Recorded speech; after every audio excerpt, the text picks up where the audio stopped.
umunezero. Amazina yanjye nitwa Impano Sabato Bernice, ngeze mu mutwe w'abubatsi, tukaba tugiye kwigana amagambo avuga ngo kugendana na Yesu. Mbere y'uko tujya mbere, reka dusenge. Mana yacu turaguhimbaje, izina ryawe rihabwe icyubahiro. Tumushimire yuko watugirira kugira amahoro, izina ryawe rihabwe icyubahiro. Tugushimiye ko nta gikuba cyacitse, kandi tukaba tugiye kwiga ijambo ryawe, ubane natwe, turanditse umwuka wera ngo abane natwe, mu izina rya Yesu.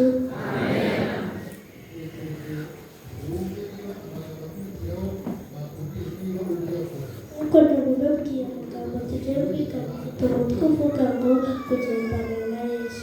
Ijambo ry'urufunguzo riboneka mu butumwa bwiza bwa Yesu uko bwanditswe na Yohana, igice cya 8, umurongo wa 12. Haravuga ngo Yesu yongera kubabwira ati, ni jye mucyo w'isi, umurikira ntazagenda mu mwijima na hato, ahubwo azaba umucyo w'ubugingo. Uyu ni umunsi udasanzwe, kuko abagabo ku isi hose, abahungu n'abakobwa nkatwe, barimo kwiga insanganyamatsiko y'Igihugu. Reka mbaze ikibazo kimwe: ese wigeze ugendana n'umuntu ukunda? Ahari ni mama wawe, papa wawe, sogokuru wawe, cyangwa inshuti yawe. Iyo ugendana n'umuntu, uba hafi ye, ukamutega amatwi, ukajya mu cyerekezo ajyamo. Kugendana na Yesu bisa nk'ibyo, ariko birushaho kuba byiza. Bibiliya ivuga ko Yesu ari umucyo w'isi. Umucyo udufasha kureba, umucyo udufasha kumva dufite umutekano, umucyo utwereka aho tujya. Iyo tugendana na Yesu buri munsi, adufasha gusobanukirwa icyiza icyo ari cyo, kugwa neza icyo bisobanuye, gukunda icyo ari cyo. Uwo mubano wa hafi wa buri munsi na Yesu ubusabane. Uyu munsi tugiye kwiga kugendana na Yesu, twigiye ku muntu uvugwa muri Bibiliya wagendanye n'Imana bya hafi. Uwo muntu ni Mose.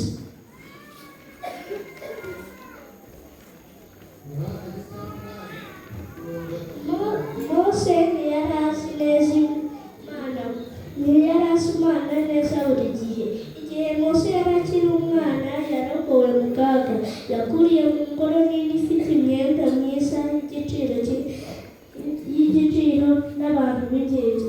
Ariko nubwo yari afite ibintu byinshi, Mose yari ataramenya umugambi Imana ifite ku buzima bwe. Umunsi umwe Mose yari ahantu hirengeye, arabyina, hari ituze, byari ibintu bisanzwe. Hanyuma habaho ikintu kidasanzwe. Mose yabonye igihuru cyaka umuriro, ariko igihuru nticyafunguka. Imana ivugira mu gihuru ivugana na Mose. Imana yasabye Mose kugendana nayo. Mose yagize ubwoba, ariko arumvira. Bibiliya itwigisha ko Mose atize kugendana n'Imana mu munsi umwe. Yize binyuze mu kumarana igihe n'Imana buri munsi. Ellen White atubwira ati, Mose yateguwe gukora umurimo w'imyaka 40 yamaze asabana n'Imana mu gihe yari yagiye imikumbi ya Leti. Abakurambere n'abahanuzi, paje 247. Mu yandi magambo, Mose yavuganaga n'Imana, akumvira Imana, akizera Imana umunsi ku wundi. Kugendana na Yesu bifata igihe, kandi ibyo birakwiye. Nyuma yaho Imana yasabye Mose kuyobora ubwoko bwayo no kubuvana mu gihugu cya Egiputa, ariyo Misiri y'ubu. Iyi nshingano ntabwo yari yoroshye. Abantu bagombaga kugenda mu butayu. Izuba ryari ryinshi, ijoro ryari ryijimye. Rimwe na rimwe abantu babaga bafite ubwoba, ariko ntabwo Imana yabatereranye. Ku manywa yabagendaga imbere ari mu nkingi y'igicu ngo abayobore, nijoro yabagendaga imbere ari mu nkingi y'umuriro ngo abamurikire babone uko bagenda ku manywa na nijoro.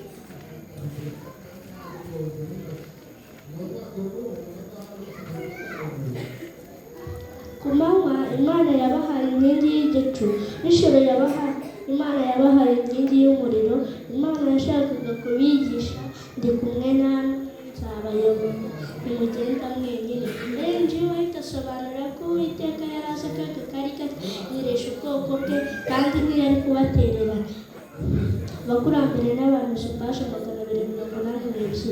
Ibihe bimwe na bimwe twumva natwe tumeze nk'abagenda mu butayu. Ishuri rishya, umunsi mushya utatworoheye, aho twumva turi twenyine, aho twumva dufite ubwoba. Ariko Yesu aduha isezerano ryo kutubera umucyo nk'uko yabikoreye Mose n'Abisirayeli. Twavuga tuti amen. Kimwe mu bintu byiza byaranze Mose ni uburyo yabaga bugufi y'Imana cyane. Bibiliya bivuga muri ubu buryo: Uwiteka akavugana na Mose barebana nk'uko umuntu avugana n'inshuti ye. Ibyo ntibisobanuye ko Mose yabonye mu maso y'Imana, ahubwo bivuze ko bavuganaga kenshi, bari bizeranye hagati yabo. Nawe Imana irifuza kuba inshuti yawe. Ellen G. White aragira ati: isengesho n'uburyo bwo kugururira Imana umutima nk'inshuti. Kugana Yesu Paji 93.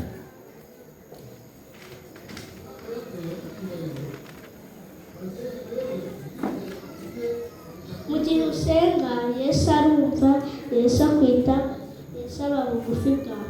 Iyo usoma Bibiliya cyangwa ukumva inkuru zo muri Bibiliya, Yesu avugana n'umutima wawe. Ubwo ni ubusabane. Uko niko kugendana na Yesu. Ntabwo ukeneye kuba ukuze kugira ngo ugendane na Yesu.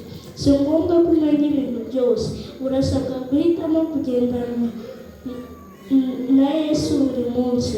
Dore uburyo bworoshye abato bashobora kubikora: senga mu gitondo na nimugoroba, soma cyangwa utega amatwi inkuru zo muri Bibiliya. Umugwaneza niyo byaba bigoye, ubaha ababyeyi n'abayobozi, fasha abandi kandi bakuru. Ellen G. White aduha inama y'ubwenge: wiyegurire Imana mu gitondo, niba umurimo wawe wa mbere. Kugana Yesu Paji 70. Ibyo bisobanuye ko ukwiriye gutangira buri munsi uvuga uti: Yesu, gendana nanjye uyu munsi.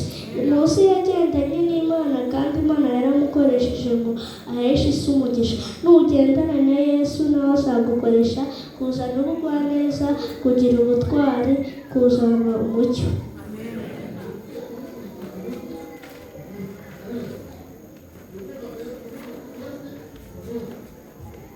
Reka twibuke isezerano rya Yesu: umurikira ntazagenda mu mwijima na hato, ahubwo azaba afite umucyo w'ubugingo. Nk'uko twabibonye mu butumwa bwiza bwa Yesu uko bwanditswe na Yohana igice cya 8:12. Bana bato, uyu munsi Yesu arakurarika agira ati: gendana nanjye, nyizera, gumana nanjye, ba hafi yanjye. Twicishije bugufi dusenge. Nshuti yanjye Yesu, turagushimira ko ari wowe mucyo wacu. Tugushimiye uburyo ugendana natwe buri munsi. Dufashe kumenya gusenga, kumva no kugukurikira mu rugo, ku ishuri n'aho tujya hose. Duhisemo kugendana nawe.